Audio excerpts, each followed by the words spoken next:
Have a seat on your porcelain throne. It's time to talk some shit on the Powell movement.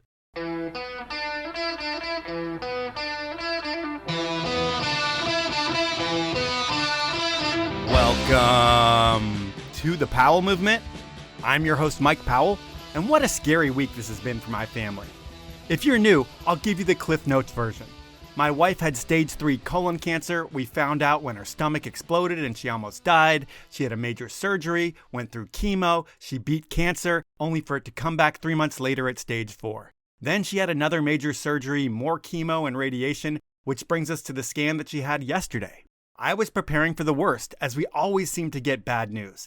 But today, we came in for our scan results expecting the worst, and we found out that Angie's tumors have shrunk by more than 30% after radiation, and they still could be shrinking. What does this mean for us? A fucking win, that's what it means. But back to our day-to-day, it's more of the same. She'll continue to suffer through chemotherapy every other week, but at least it's working. While the doctor hasn't seemed confident that we'll ever beat this cancer entirely, for the first time he did map out the plan of what it would look like to beat this thing. So there's a chance. This is the first time that we've heard there could be a finish line since stage 4 came up in August. So there's hope on our end. And while this has been shitty to go through, I know that you don't tune into a podcast to hear about this kind of crap. And while I've mentioned this on a couple episodes recently, you're not going to hear it every week. I'll try to give updates once a month, and if something big comes up, well, I'll let you know.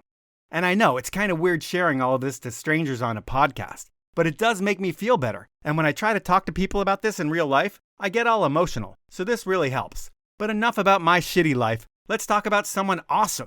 And this week, I have a dual threat for you. Tommy Czeschin was born to be a snowboarder and surfer, but Tommy grew up a skier because snowboarding didn't exist, and he didn't surf because he lived in the mountains. So how did Tommy become an Olympic halfpipe snowboarder and then a professional wake surfer? Well, that's what you're going to find out on the podcast. Before I get into it, I want to thank you for tuning in each week. I want to ask you to please tell a friend about the show and share my social posts. I'm not a former pro athlete with a built-in audience, so doing these things really helps the show grow. Finally, please support the brands that make this podcast happen. I only work with the best, and they are Stanley, Liquid Force, Best Day Brewing, Peter Glenn Ski and Sports, Outdoor Research, and Elon Skis. Now, let's talk with Tommy Czeschin.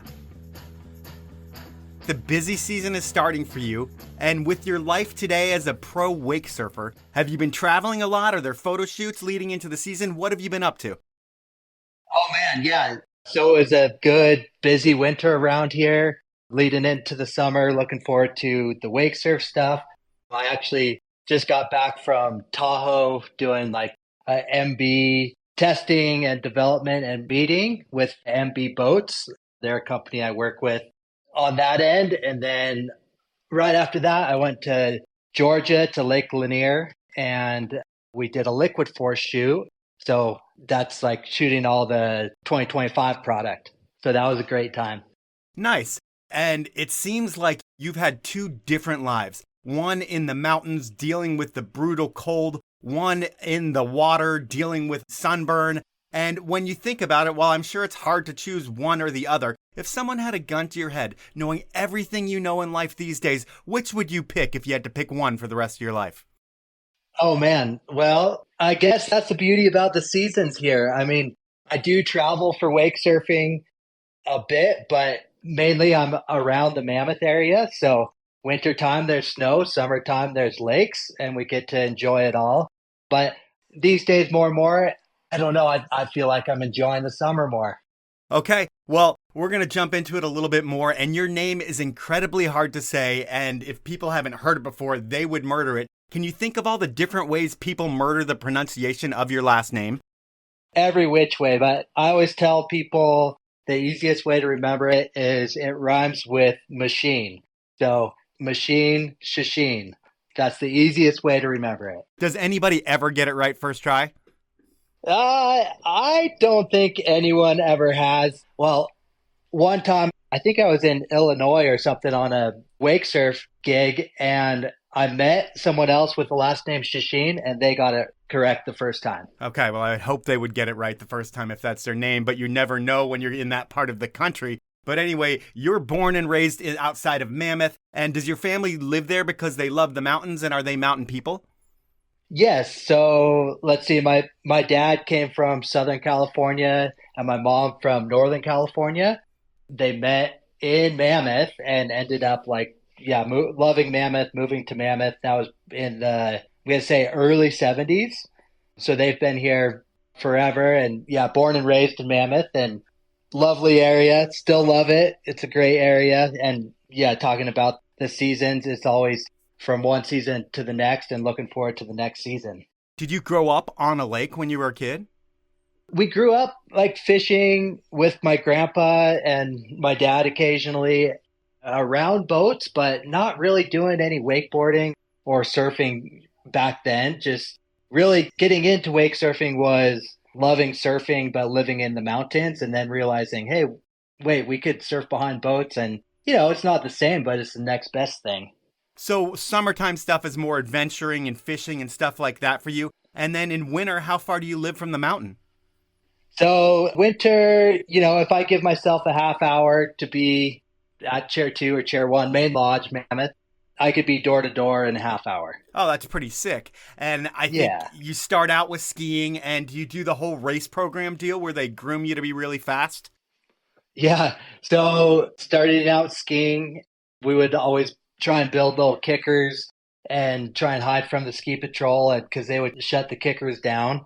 But yeah, growing up skiing and then getting into ski racing a little bit, I got invited to forerun a junior Olympics at one time. But then that was kind of when snowboarding came out. I was 11 and started snowboarding at that point. So you were showing some real promise as a ski racer if you're going to the Junior Olympics to forerun. Yeah, I mean, I think it's just time on the mountain. We would go to the mountain and we would ski the whole mountain. And again, just like more look for the freestyle aspect of it, but at the same time, we would have to run some gates here and there. So it was just all around skiing, which was a good thing. And when you grow up in that mountain bubble, you've got skiing in the winter, you've got adventuring in the summer. Is there anything else? Are you hitting the skate park? Are you doing anything else? So Crowley recently got a really fun skate park built by Spawn Ranch. Mammoth Skate Park is obviously like bigger and more rugged, super fun. I don't skate a ton, but I do enjoy skating with the kids here and there. And then camping and anything on the lake, going stand-up paddling and all that. Okay. And by the time you were 9 or 10-ish, Mammoth allowed snowboarding. Before that, people would go to June to ride. But Mammoth had an initial trial run in like the spring of '89 where they let snowboarders on the mountain. Do you remember that and seeing them? I do remember that. I think I do remember seeing some snowboarders and being like, wow, that's super cool. What is this? And then my first day was actually on Mammoth. It wasn't on June. So it was on this super old snowboard that was way too big for me. And I was riding Sorels. And I think my first run, I came out of the Sorels and I was chasing my board down in my socks and thinking, what the heck is this? Oh, it's so funny. Was it one of those things where at Mammoth, anybody else that was on a snowboard, you were kind of in the same tribe and you'd kind of communicate with those people and everybody was kind of like a band of brothers? Maybe not in spite of skiers, but you were totally different than that crowd? It was that way early on. It was, more rare to see snowboarders than skiers and definitely would go up with friends and it was kind of new at that point. So it's like, oh, what's this grab? What's that grab? Oh, check this flippy out, whatever it is. And just kind of riding with friends and not really having a clue what we were doing. Right. And things back then, it didn't really start out with parks, but Mammoth seemed to be way ahead of the curve when it came to parks and building jumps. Did you spend the early days of the Unbound Terrain Park or whatever they called it before that? Were you lapping the park before that was cool to do? Oh, yeah. We would spend a ton of time in the park. We would actually go to June Mountain. June Mountain had kind of one of the first pipe dragon half pipes, like a really well-groomed half pipe back in the day. So we would always go to June and ride the half pipe. And absolutely, like early days Mammoth, looking forward to what new jumps they built. And they had the bus and the deck rail and picnic tables. And the early days Mammoth and June were absolutely epic. Do you remember seeing other riders come into town just because of the reputation and everything that Mammoth had and June had for their parks at that point, and just watching like the big name pros blow your mind when you're first getting into it? Yeah, for sure. seeing some of those guys, like the old school guys, early on contests. I don't know if it was an OP Pro or what, but one of the early June contests. And that was kind of right as they were getting the pipe dragon, but it was still kind of hand dug. Okay. And watching those guys, and I think it was Deion Sanders jumped off the roof of the chalet at June and got his ticket pulled. And it's like, wow, these guys are something. So when you say that and you're talking Deion Sanders, this is like 1990, 1991. Like you're not first wave like those dudes, but you're kind of right in that second, third wave of people coming into snowboarding, right? Yeah. So watching those guys a little bit, seeing them ride Mammoth in June. But yeah, I wasn't competing at that point. It was just like we would go to the events and just kind of watch and see what was going on. And definitely like, wow, that's, Deion Sanders or that's Craig Kelly or Jeff Brushy. All those guys would come to town and definitely would look forward to seeing them ride. Is there a siren going on in the background? Yeah, it's a volunteer fire department right next door. Okay. And they just probably had a call. Okay. Yeah, it's all good. I was just wondering if it was a weird sound that was coming through or it was a fire department. Doesn't matter either way. It's a podcast. And really, to get as good as you did, as fast as you did, you couldn't have been just a weekend warrior. How often were you able to go up and ride? So growing up, we would kind of go up 5 days a week when I was getting into it. And I was part of the Mammoth Snowboard Team. I should remember years, but I don't. But very early Mammoth Snowboard Team. And they would make us ride race boards for 1 or 2 days a week and, chase sticks. But I'm grateful for that because I know how to use my edges. I know how to turn, and that was good. So basically, like freestyle riding, we would ride at least 4 days a week, and then we would ride race boards 1 day a week. And when you think about how far you made it in snowboarding, could that even have been possible if you were only getting 1 day a week and maybe 2 days on the weekend? Or did you need that repetition to just kind of learn tricks and muscle memory and all that shit? For me, it was definitely needed the time. I mean, just being able to shoot up to Mammoth and go ride most afternoons was key. And then just riding with friends and having the features that Mammoth and June build growing up here was amazing. And how much snow we get, but also how many sunny days we get. We just got so many good days growing up. And it was kind of like the prime time of snowboarding when all the parks were coming into play. And then the half pipes started being groomed really well.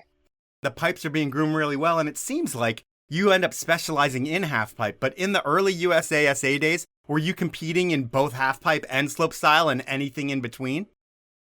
I would compete in some slope style, some big air. Back then it was, you went to an event and you would almost compete in everything. It wasn't as specialized as it is now, but definitely as my career moved on, I specialized in the half pipe and spent more and more time just wanting to go to the Olympics for half pipe and spending my time there and learning new tricks and getting better and better. And when you think about the competition, I mean, you're in Mammoth. There's so many good riders there. I'm sure you grew up with like the Jackson brothers and a bunch of other people in that area. Who are you competing against in the USASA circuit? Like, who are the names that you have to beat to kind of keep moving up? Yeah, the Jacksons, they're a little bit younger, but they were definitely competing in some of the events. There was like Dustin Del Giudice. He's a rider that I definitely looked up to. And then the Andersons, Billy and Jeff Anderson, they were definitely doing all the early on competitions in Mammoth. We had a good crew from Mammoth, and all these guys rode like, every single day. Are you going to the summer camps as well and riding summers? Yeah, so 94, I got invited to be on the US Snowboard Team and then started traveling more and more. And we would kind of do all of the rounds, but spend a lot of time at Mount Hood training. Back then, there was a World Cup in Chile at Valle Nevado, and that was always like one of my favorite World Cups because we would do the World Cup, and then we would go to the ocean and go surf, and that was a great time back then. And it all happened for you like so fast because you say you got invited to that camp at Hood in 94. You're 15 years old or 14 years old or something like that. How do you get invited to the U.S. team that early? Climbing the ladder, doing local events here in Mammoth. And then we had a nationals here at June Mountain that I did well at. And just locally doing well. Thankful that we had some bigger local events. And doing well locally and then getting invited to the team and then getting invited to World Cups and still just climbing the ladder in World Cups and doing better and better. I mean, with World Cups, it's crazy because you're like this little kid competing against men. You're in the top 10 in your first 3 events as a teenager on the World Cup. And when that happens, I'm sure it's like mind-blowing. Like, holy shit, I just came here and I'm doing really well right off the bat. Did it feel like everything was going to be easy for you? It was pretty wild. I mean, traveling at that age, just kind of hitting the road. I mean, my parents definitely weren't traveling with, so it was, the new family was the road family. Who is that road family for you? Back then, it was like, okay, so Ross Powers, and then who was on the team? Lil Gregory, Zach Horwich, Rob Kingwell, Ricky Bauer, Chris Nelson was on the team for a bit, and then like Trisha Burns, Gretchen Bweiler. Who were the early ones? Barrett? Barrett was never really on the team. She did like the Olympic stuff, but she was never really on the team and traveling with us. Okay. Cammie Potter was another one, and then, yeah, I'd have to. Well, that's probably the majority of them. It's been a long time. But were you like the Yeah. little kid that everybody kind of messed with, or were like their pranks on the road, or how does that go? Because you're like a 16-year-old kid who's probably plucked out of school and living this pro athlete life, but you haven't even really lived yet. That's got to be pretty fun. But does it come at the expense of being part of practical jokes and shit like that? Definitely a lot of pranks going on the road and being a kid and messing with people. And I would have to get all my schoolwork done prior to going on these bigger trips. So I actually did homeschool through high school, and I could get a lot of work done in not so much time. So I would just like, oh, I got a trip coming up, and get all my work done. You know, I still would have some work to do on the road, but just kind of cruise and enjoy being on the road and learning the rules of the road, I guess. Now it's time for my first sponsor break, and I'm going to start things out with Peter Glenn Ski and Sports. While Peter Glenn has been the place to get all of your ski and snowboard needs for over 60 years, they do so much more than that. If you're an inline skater, they have the best products from K2 and Rollerblade. If you like to wakeboard, surf, skate, or whatever, Peter Glenn has you covered with the best gear from Liquid Force and others. And if you just need the most comfortable shoes on the planet, Peter Glenn has all of the best from Hoka and On. No matter what your summer or winter needs are, Peter Glenn has you covered. And if you can't shop in store, head on over to peterglennsports.com, where you'll find all the brands at the best prices, free shipping on orders of over $50, and you'll have the comfort of knowing that returns are hassle-free with Peter Glenn. So please support the show and buy your gear from the best, Peter Glenn Ski and Sports. Next up, it's Liquid Force, a brand that's been supplying premium wake gear since 1995, and it's not just wakeboards these days. Think the best park, boat, surf, and foil boards, built with state-of-the-art materials and technology to make your day on the water easier, better, and more fun than ever before. From wakeboards to shapers to vests to handles to foils to surfers, whether you're a seasoned pro or just dipping your toes in, Liquid Force has you covered with gear that's not just equipment, it's a lifestyle. And if you want to live that lifestyle, I have a one-time purchase code for you to use on the Liquid Force website. I'm going to save you 15% on your entire purchase. All you need to do is head on over to liquidforce.com, go shopping. After you pick out your brand new TC Skim Wakesurfer or whatever you buy, enter the code POWEL15, that's all capital letters and numbers, no spaces at checkout, and you'll get that deal. My final sponsor this round is Outdoor Research. I've loved OR for a long time because they make the best, most waterproof, warmest outerwear in the world, and that's because it's engineered and tested right here in the miserable conditions that the Pacific Northwest can deliver. And there are so many more reasons to be into the brand. While everyone knows they make the best lightweight hiking pants ever built, their new line of high-performance mountain biking apparel has been getting rave reviews from bike media, and when I recently chatted with OR's newly minted X Games gold medalist Tom Van Steenbergen and his brother Bass, they couldn't stop talking about how they've never had better gear. And that's what I think every time I get an OR package. Wow, they really thought about every detail to make this work better for me. To make your gear work better for you, head on over to outdoorresearch.com and check out the brand new Freewheel collection and everything else on the OR site. They cut no corners and they have the best in style and function on the planet.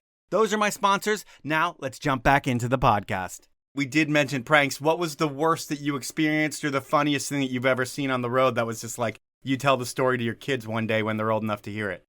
Oh man, there's so many good things that happen on the road. But one of the more brutal things, our coach, Pete Del Giudice, man, he's still around. He lives in Bishop now, but he was the coach at the '02 Olympics.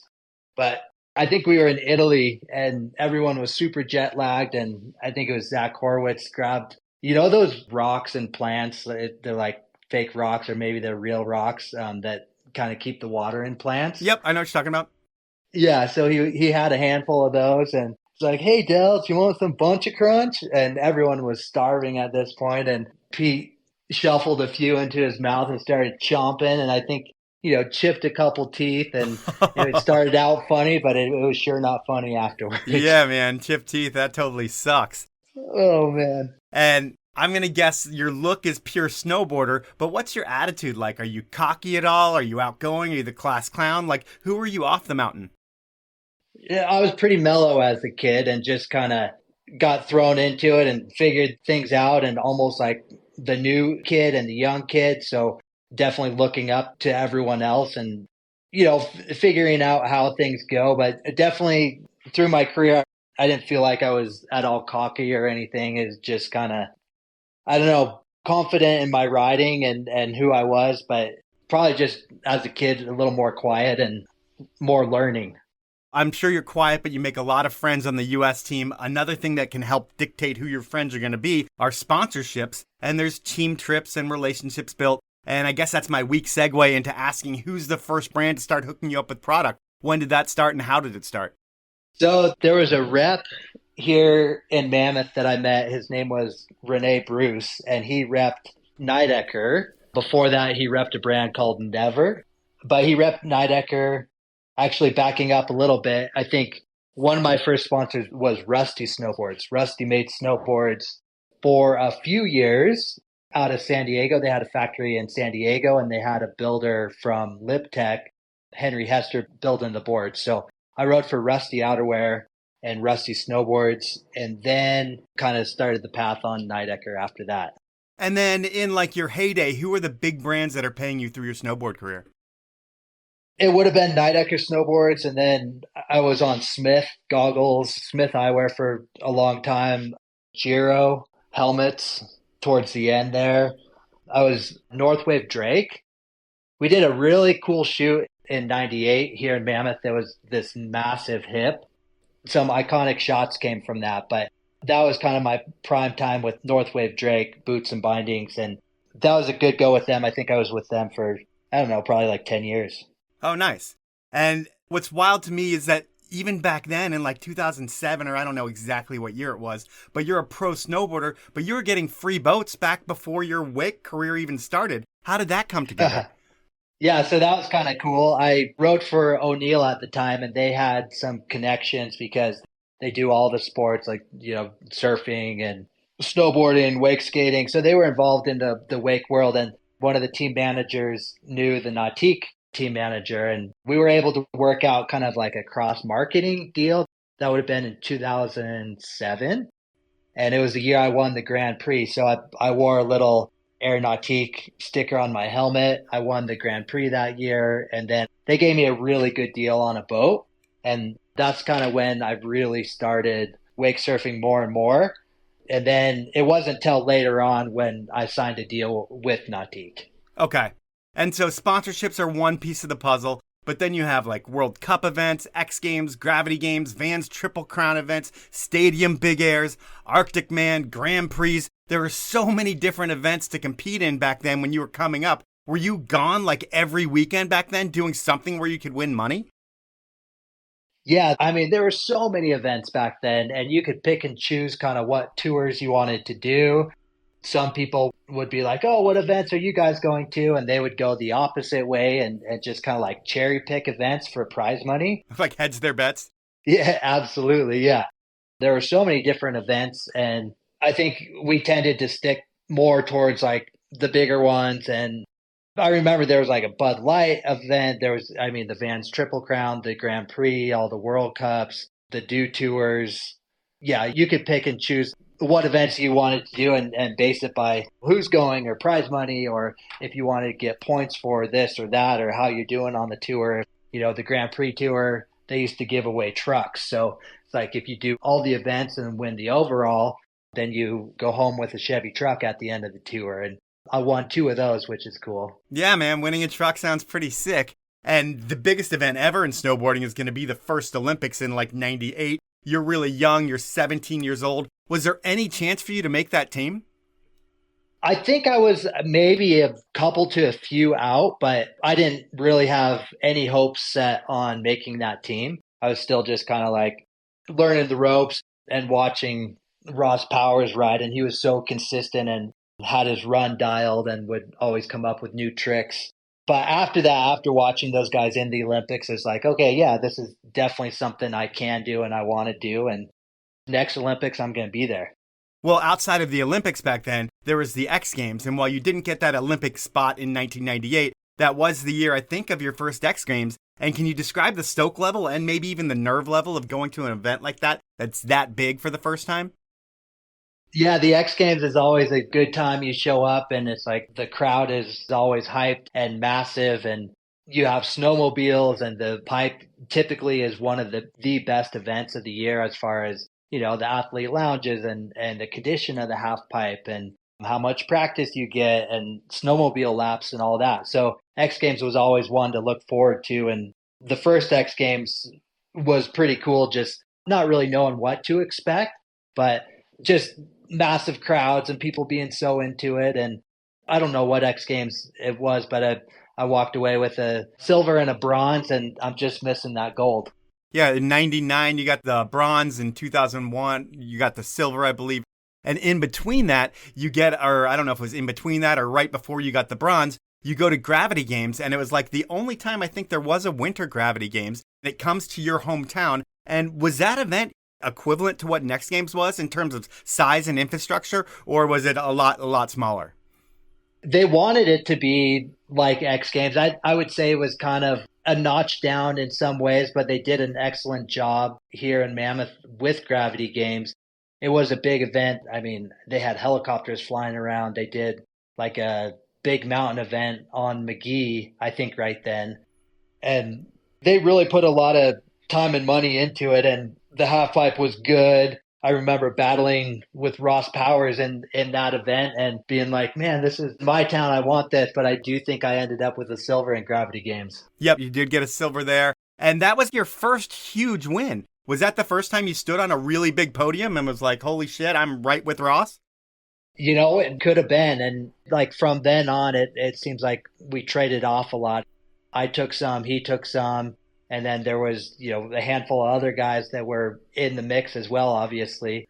But we definitely had some good battles, Ross and I. And I feel like you were right in the middle of two different kinds of riders, like the Todd Richards to Ross Powers era. And then you're like in the middle of the Shaun White and Danny Cass era, or Danny's kind of more closer to you. Yeah. Which leaves like a really small window for you to make the Olympic team in 2002 with so much U.S. competition. Was that even harder than like almost medaling, is just making the U.S. team?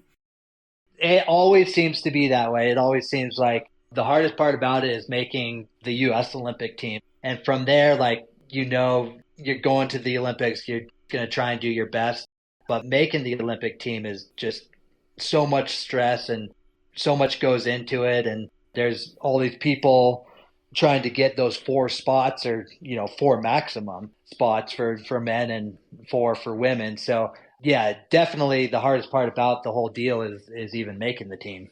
And you're able to do that in 2002. The games are in Salt Lake City, and is that a cool thing, having them in your home country? Or would you rather go to an exotic location and not hear your language and kind of make it a real rare experience? What would be better? To me, going to the Olympics in Utah and Salt Lake, the pipe at Park City, was such a special thing, because being an American in your home country at the Olympics, everyone chanting like USA, and the USA guys were the heroes. It was such a cool thing where if it was international, like I went to Sochi as a coach in 2014, and awesome experience, but totally different experience. So being an Olympian in your home country is such a neat experience. Well, you're the best person to ask because you've done it on both sides and you can see how that is. And then you qualify for finals in second place. What's going through your mind when you're waiting for finals to start, realizing that you're qualified in second place for the biggest event you'll ever compete in? Oh man, that day the weather was perfect. The half pipe was perfect. Like practice went really well. I think Heike qualified in first. This was before anyone wore helmets really, and Heike was, rocking that massive mohawk in 2002. But I think he qualified first. I qualified second. So again, it's like baby steps. You make the US team, then you qualify for the finals. So all those other guys, JJ, Danny, and Ross, had to take a second run. So the pressure was on for them, and I was kind of just like smooth sailing, cruising into the finals. You add tricks or add degree of difficulty to your run in the finals, you land that, but everyone else on the U.S. team does the same thing. You end up with sixth place at the Olympics. What is your overall Olympic highlight? I mean, being an American, being at the hometown Olympics and putting down a run and really at that point riding to the best of my ability, and you ride the best you can, and it's up to, the judges to put you in the correct spot, and whether that happened or not, who knows? But I think just making the team and being there and being a part of it was definitely a highlight. And then when you think contests in general, you've had 17 World Cup podiums with 6 wins, among other wins, I'm sure. And what's the biggest one you've ever had when you think of like either the best contest experience or just the biggest win you've had? What would that be? So going back to the Grand Prix tours, like winning the overall, that was a huge thing back in the day because they would award you to do all the events and have the overall. So winning a couple different Grand Prix tours, that's a highlight. Just, making the Olympic team was a highlight. The X Games medals, Gravity Games medals, all the World Cup medals, and traveling with the team. I mean, yeah, all those are highlights. And every X Games I did, just because like we talked about the condition of the pipe and the crowd and the people, it was always one of the better ones. So at this point in your career, you're like 21 years old. You have all these A-list brands sponsoring you. You're an Olympian, you're an X Games medalist, and there's a lot of money flowing through snowboarding at this point. Are you able to make a couple $100,000 being a pro snowboarder? I mean, if you're winning contests and doing well, then yeah, you're making good money. Or if you have like bigger sponsors, more corporate sponsors. But if you're doing well in events and if you got good sponsors, you're doing well. Okay. But life wasn't just all about contests for you and sponsors and all that shit. There's a ton of traveling and filming. But one thing was different about your life as a pro snowboarder compared to almost anybody out there was your faith. And I couldn't really find any stuff when I looked in wakeboarding or anything recently where it was like you were outwardly talking about religion or anything like that. But back then it seemed like you let your religion be known and your faith be known. Was that a calculated decision? It's always something that I have and believe in. Grew up in a Christian home and grew up going to church, and we had a good crew in the snowboard world traveling and a good church here in Mammoth, the Lighthouse. And there was just like a lot of cool, neat things coming from that. And yeah, whether I talked about it more then or now or whatever, it's just, yeah, something definitely believe in. And I think Jesus is the way. All right, man. Everybody has their own beliefs. That is totally cool with me. With pro snowboarding, towards the end of your career, do you formally retire? Do you get cut? What's the end of pro snowboarding look like for you? So for me, it was, 10 plus years fully funded on US snowboarding and a couple knee surgeries I had, and then needed another knee surgery and went into the season, still funded by US snowboarding. And I think I took like 6 months off over the summer to try and heal this bone bruise and some knee stuff I was dealing with. And then, one flat landing, it came back. I'm like, man, what am I doing? And contemplating this and that. And I had a family at that point, and it's like, okay, I'm not having as much fun as I once did. And there's more to life right now for me than snowboarding. And that was kind of the decision I made to be done at that point. So I was still funded for the team to do the entire year, but it was like, okay, yeah, I need to be done. Do you call your sponsors up and let them know and really formally retire? Like, thanks for the support, guys. I'm out. Peace. I think I kind of, wrote out some contracts, still rode, and just didn't do as many competitions. But at that point, it was a different world in snowboarding. It was kind of right before all the doubles and stuff were coming out. I think maybe in the next 2 years is when the sport totally changed. But yeah, I think I kind of wrote out a couple contracts, and at that point, I don't think I had too many sponsors. You talking about doubles coming in and totally changing the sport. There's doubles, there's triples, there's future spins. There's shit that I didn't even know was possible that's happening. I'm sure you think the same thing. Like, I think I saw today, Valentino did like a front side 1620 or something like that in the pipe today for the first time. Does it blow your mind? And do you like seeing the progression like that, or does it become too gymnastics-y for you?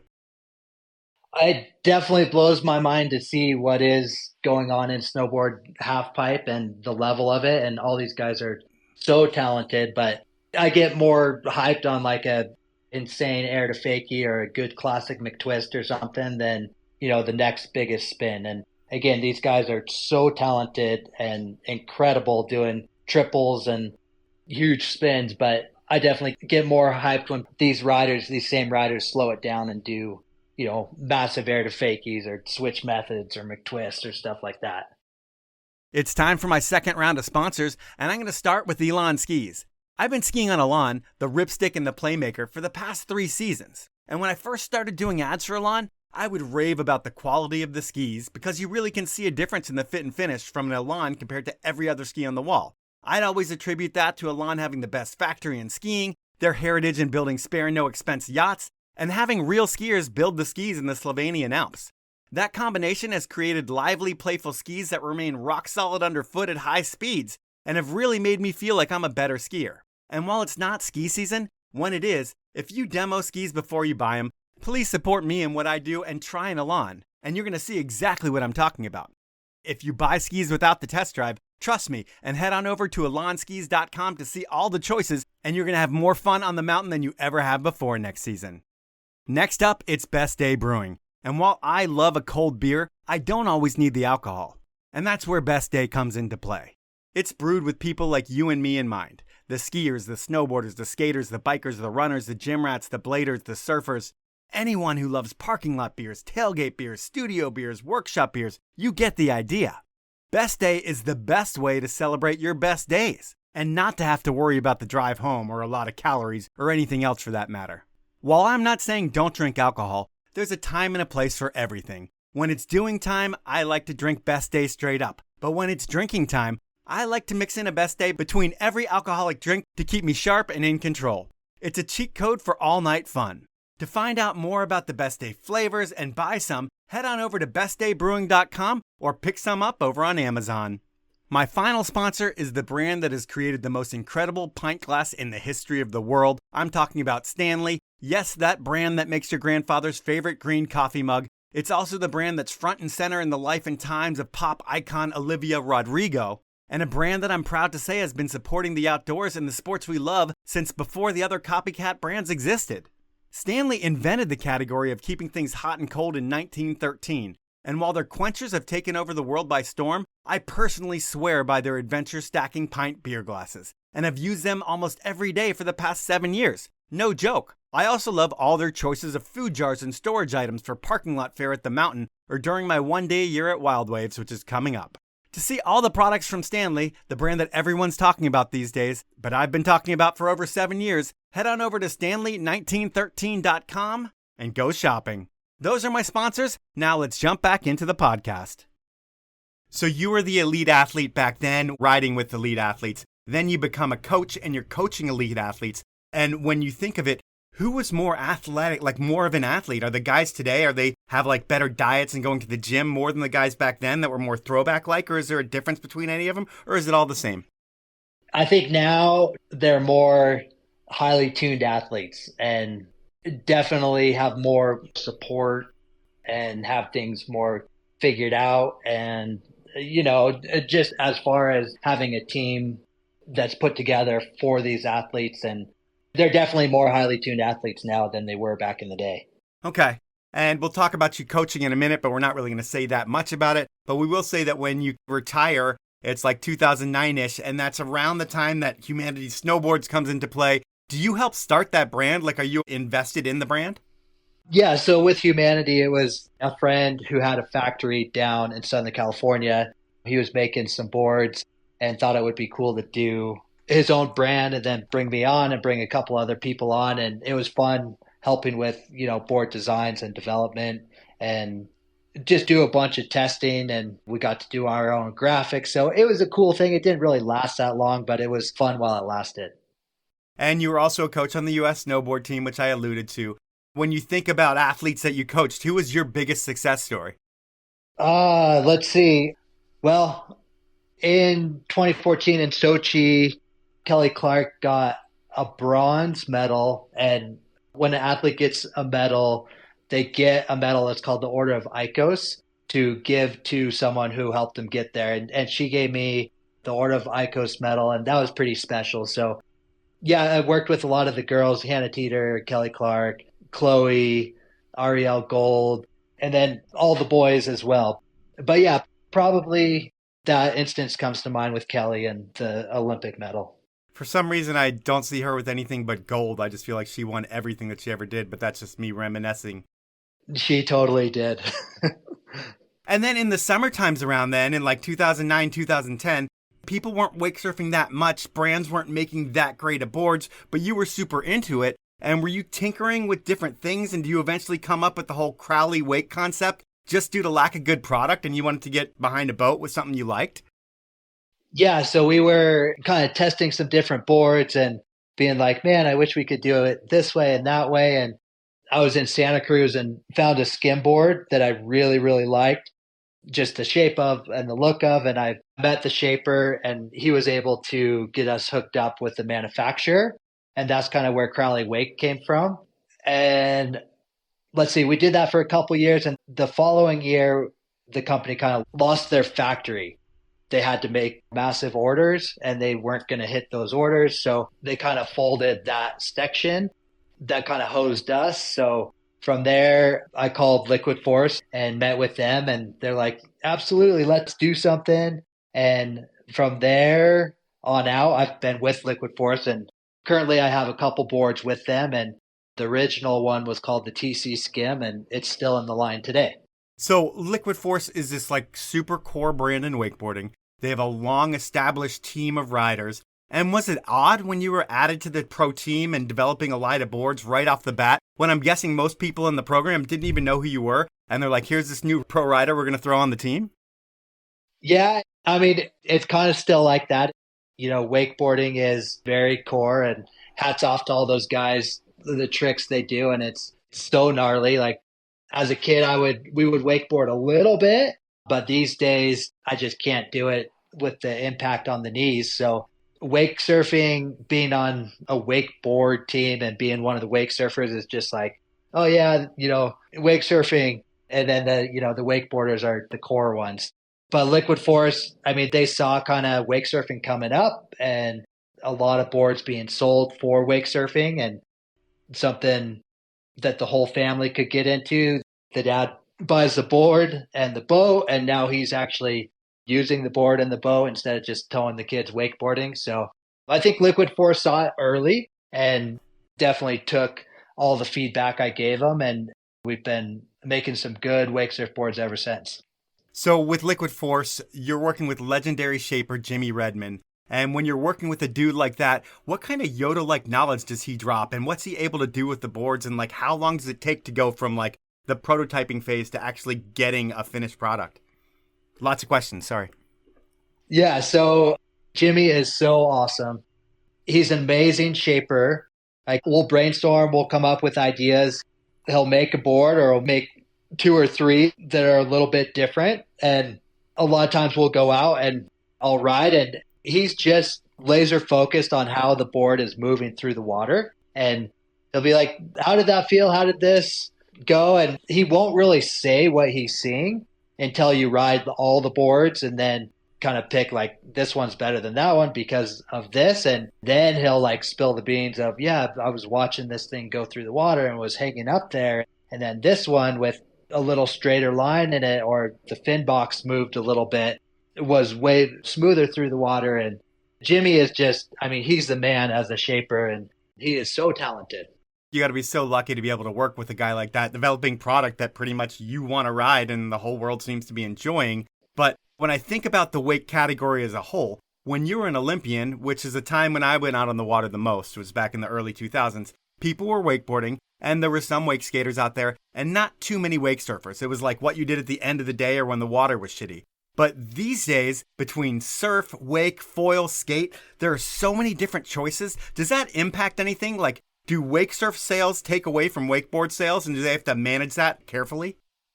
I think people are still, buying wakeboards and wakeboarding. And I think the cables are a huge part of wakeboarding these days. But as far as like people buying boats, using boats, buying product, I mean, wake surf sales have been really good for 10 plus years. And now it's kind of like the foil stuff that's breaking into the market as well. And I found myself foiling more and more and really enjoying it. My son, Owen, he's a ripping foiler, but when you're on the water, it's all fun. It doesn't matter what you do as long as you're on the water. And as an athlete in your last career, you had to compete, you had to deliver with film projects and exposure to get paid. But as a pro wake surfer, is your job more to be like an ambassador and just sell the stoke of the sport and sell signature boards more than anything? Or is there a lot more to it that I don't see? It started off like, the Liquid Force deal, developing boards with those guys and getting royalty off those board sales. And then I actually kept in touch with Nautique through my snowboard career and being like, man, I love wake surfing. They said, we'll never build a boat for wake surfing. It's such a liability. And I think it was 2012, they give me a call and say, hey, Tommy, we need you to come out to Florida. We got something to show you. And that was kind of one of the first surf systems they put on the boats. So I helped them kind of dial it in and signed a deal with Nautique. I think that was 2012 or 2013. So I was definitely involved in like a lot of the development of the wake surf boats. And I was with Nautique for about 10 years and then now with MB Boats. So still doing more photo shoots and development of boats and trying to tweak stuff here and there to get the waves better and better and the boats better and better. Do you have to work another job at all? Or are you able to live off of water and snowboard money? So kind of the snowboard money I put into some real estate here in the Mammoth area. So I have apartments and then some apartments in Nevada too. So I do a lot of that. I still do some private coaching for snowboarding. And then, the wake surf stuff. So royalties and boat manufacture and then doing clinics and demos as well in the wake surf world. So you're still living the life and kind of doing it on your own terms, at least that's what it sounds like. And that's pretty amazing. But the last thing I want to talk about in the podcast is probably the biggest opportunity of your life in terms of consistent exposure. And was the Amazing Race something that you and Andy Finch thought was cool when you were traveling the world as pro snowboarders? And then you guys talked about it? Or how does the idea even come up to be on that TV show? Yeah, that's a funny story. So let's see. My wife and I, we actually applied to be on the Amazing Race a few years prior. And then Andy and his wife applied to be on it. And they got back to Andy and said, hey, we really like you. If you can find another snowboarder, snowboard Olympian, we'll try and get you on the show. So he calls me, I'm traveling. I didn't answer the phone. So he calls my wife and tells her about it. And without even talking to me, she says, absolutely, he'll do it. So at that point I was in, and then I talked to Andy and I said, yeah, man, let's go for this and see if we could get on. Cause there's so many interviews for casting and all that. You spend a lot of time in LA preparing for interviews, and it turns out, we got on, and the Amazing Race was a lot of fun. And with a show like that, the winners get a huge prize. But does everyone get paid for their time? Because I think you're gone for like a month or something like that. Yeah, so we traveled the world in a month. We pretty much only missed one day of travel, and we didn't miss the day, but if everyone's seen the show, it's season 19 of The Amazing Race that Andy and I were on. But yeah, so we won like 6 out of 11 legs. We won Ford Mustangs and trips and cash. So if you do win, you get $1 million, but we ended up not winning and we got 4th. And I want to say we got around maybe $3,500. So the prize purse drops pretty quickly. So you couldn't even pay taxes on your Mustang with what you got? Correct. All right. So is it one of those shows where they keep you up for hours, like unfed, totally stressed out, and they try to create high tension situations just to create drama on the show? Yes, they definitely love the drama. I mean, some days you would be living like a king at a super nice hotel at the end of a lake, and then some days you'd be sleeping on the streets, trying to find like a picnic table or something to get off the sidewalk. So it's all spectrums, and you would eat well. There were times where you were super hungry but didn't want to spend money on food, just trying to, you don't know what's coming up. So the whole experience, I mean, it's not like they tweak stuff for TV. It's just like you could be running in the wrong direction for 5 hours or driving in the wrong direction for 5 hours, and they'll just like keep filming you and let you go. And we did a lot of that, but we made up time going the right direction, and we had such a good time on The Amazing Race. What was the biggest surprise that they sprung on you that you was like totally unexpected, like, holy shit, we got to make it through this? Let's see, potentially the one where they did some bodybuilding and we had to wear Speedos and like rub on this spray tan. And all they wanted was a smile pretty much. Like we had the routine down to a T and I felt like we were nailing it, but we weren't like hyped to be doing it. And that's all the judges were looking for. I mean, once we figured that out, we finally got out of there. But I mean, we did this thing so many different times. And I think truly all they were looking for is a little hype and a little smile to move on. And I talked to a guy who did the Canadian version of The Amazing Race. Him and his wife did it. So they were traveling around, I guess, with all these different couples. I don't know if it was all these different couples, whatever. Ty Turner is the guy I'm talking about. He's like an adaptive snowboarder. And he said that throughout his travels that he became an internet sensation and his wife became an internet sensation where people were talking shit on him. They were calling his wife like a complainer and like, this dude doesn't have legs. And they were ragging on him for whatever was going on with his legs and all different kinds of stuff. Did you find that? Were people talking about you guys online? And did it become something bigger than you ever thought possible? Yeah, I mean, after it was over and, while it was playing on TV, we definitely would get recognized here and there and a lot. And the biggest comment was like, oh, my mom loves you guys. So I think it's kind of an older generation that watches the show, but we still watch it as a family. It was such a great experience. I feel like any water challenge that we did on the show, we really excelled in. And yeah, we had a great time. Well, it sounds like you were the best team throughout the whole show, but there was some taxi situation that ruined your chances of winning. And shit happens, man. We could go on and on talking about it, but we're not going to. I'm going to end this podcast how I always do, with something that I call inappropriate questions. I get someone that you know to ask you 3 questions, and they can be anything. This week, I was able to get a guy that you work with at Liquid Force and a good friend of the Powell movement, Don Wallace, to come up with the 3 questions. And Don runs things over at Liquid Force. He's such an awesome guy. He's been in the industry forever, it seems like. And are you ready for question number 1 from Don? I'm ready for question number 1 from Don. All right, here it comes. I have to say it was really hard to think of something super inappropriate because the dude is pretty clean and narrow, but there were a couple good ones. So first one that I've got is there was a trip that we took to Portland. It was an event with one of our dealers up there, Active Water Sports, Evening with the Stars.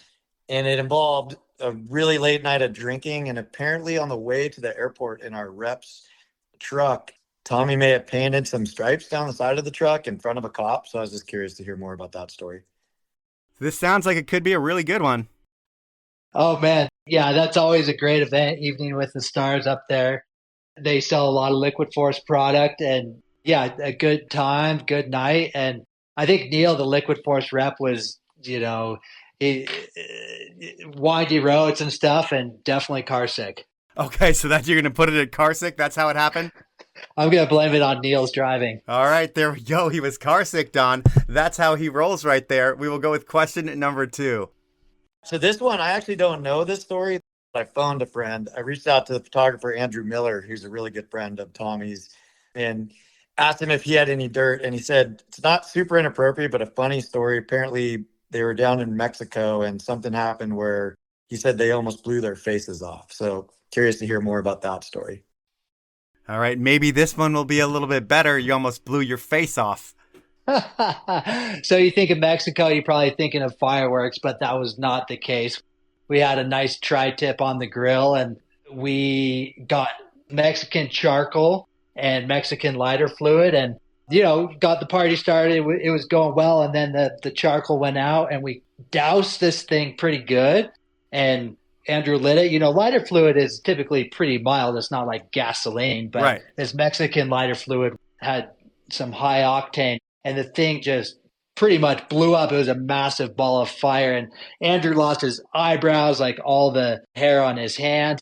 I lost a lot of hair on my face, and it was pretty crazy, but we recovered. The tri-tip was amazing, and the cold water of the surf the next morning felt so good on the burns. Nice. Well, coincidence has it that I had tri-tip this evening, and it was amazing as well. I just had it about 10 minutes before we started talking. I thought I should share. You didn't have the Mexican lighter fluid, though. No. I had Traeger wood-fired pellets. I didn't need Mexican lighter fluid, but maybe next Very time I will nice. try to invest in some Mexican lighter fluid. We'll jump into Don's final inappropriate question, and here it comes. The last question, I've said this to Tommy in the past. I feel like he knows everybody in Mammoth or in the Crowley area. And I've said he should run for mayor at some point. But there are a few others too. So I'm kind of curious if the mayoral race came down to Tommy, Mammoth Ray McMillan, Andrew Miller, or Chris Van Shetler, who Tommy thinks would win and why. Ooh, that is a great question. I think I would vote for Ben Shetler. I mean, he's got a lot of hype right now. He's an insane artist, insane skier, and I don't know if he would have the time to be mayor, so maybe I'm voting for Andrew Miller. All right, so that's Inappropriate Questions, and that's our podcast. And man, you've done so much in your life. I mean, you're born into a life of outdoors adventure, and then you take your love of snow to the Olympic level. You take your love of water and you help reshape and rethink what wake surfing is. And you're still doing it, and you're over 40, and not too many people are two-sport athletes, and it's pretty cool to see that you've been able to do that. And I thank you for telling your story, and I thank you for your time. Thank you so much. I enjoyed it. So that was time with Tommy Czeschin, and they don't get any nicer than Tommy. I can see why he was up for mayor in that inappropriate question, and when I was doing my research on Tommy, no one had anything remotely wild to say. It was all, he's such a rad dude, and he's so nice, and no one has any dirt on him. And while I don't usually look for dirt, when I find some, it always helps to make a podcast more interesting. But I didn't need that with Tommy because he's squeaky clean Tommy Czeschin, and he came as advertised, a super nice dude who's stoked on life and where he is in it.